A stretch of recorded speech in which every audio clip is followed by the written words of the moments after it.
Interesting behind-the-scenes stuff to report to you today. DC Insider says Republican lawmakers want Trump nailed by Manhattan's DA so they can move on without him.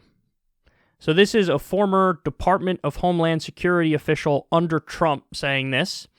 I mean, if it's true, they're so Weasley because Republicans had the option to finish off Trump. When you had the January 6th diet coup attempted insurrection, you know, there was a lot of chatter around it, and there was an attempt to impeach.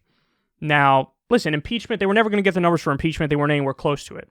But could they have done the 14th Amendment and banned him from ever holding public office again? Yes, they could have. Simple majority in the House would have gotten it, and then I think 60 in the Senate, and could have got close.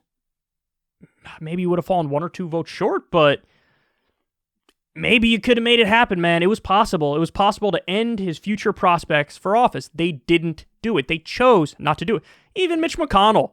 I'm condemning Trump, and oh my God, he did many terrible things. He shouldn't have done what he did or said what he said. And then he's like, and that's why I'm not voting for impeachment. So, assuming this is true, they're weasels. But the bigger question is this really true? I think it probably is, man. I think it probably is because there's so many people who are waiting in line for their turn. And as long as Trump's on the scene, it's never going to be their turn. So at some point, your ego gets the best of you. And you feel like, well, this is bullshit. This guy had his 4 years. He lost. Now it's my turn. There's a number of people within the Republican Party who they'll only snuggle up to Trump publicly because they feel like they have to, and behind the scenes they're like, just go away. I'm sure Ted Cruz is one of those people. Josh Hawley is one of those people. Kristi Noem is one of those people. Nikki Haley is one of those people. Nikki Haley didn't know whether she was coming or going with her criticism of Trump. Half the time she was criticizing him vociferously, and the other half the time she was defending him vociferously.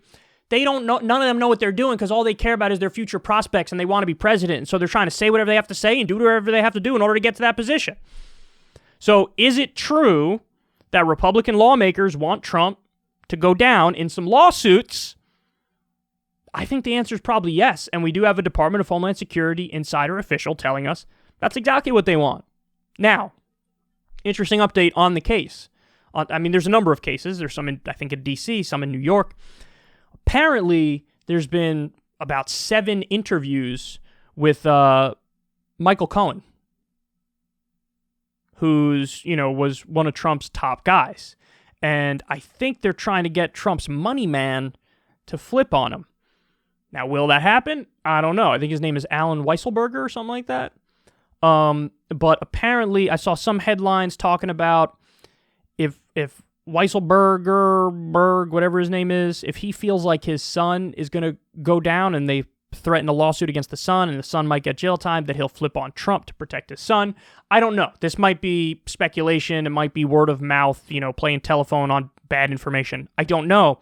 But what we do know is there's been a number of interviews with, is it Michael Cohen or Stephen Cohen? No, Stephen Cohen is the Russia expert who just passed away. Michael Cohen. There's been a number of interviews with him, and as somebody pointed out, I think this is probably true, you don't have 7 interviews with this guy who was one of Trump's right-hand men if there wasn't going to be some sort of indictment at some point. So, we'll see. What are they going to indict him over? That's the open question. I don't know. I think in the same way that Trump didn't care and he tried to almost just steal a national election, right? He would have if he could have gotten away with it. You think he hasn't, cheated on his taxes or done tax fraud or insurance fraud or whatever? Of course he has. So if you look close enough, you're going to find there's some bad stuff there. The question is, what's the punishment going to be? I don't know.